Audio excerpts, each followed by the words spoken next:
Kabrigada sa detalye ng ating mga balita.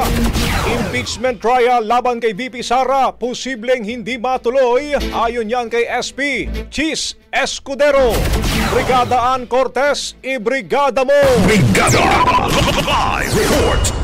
Iginiit ni Senate President Chis Escudero na nakabase sa desisyon ng plenaryo ang magiging direksyon ng impeachment trial laban kay Vice President Sara Duterte.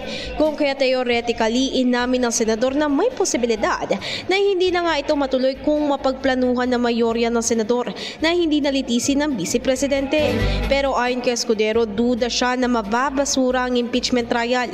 Nanindigan naman din siya na pinag-aralan at naikonsulta niya sa ilang senador ang inilabas niyang bagong schedule para sa pagpresenta ng articles of impeachment na ngayon sana nakatakdang gawin.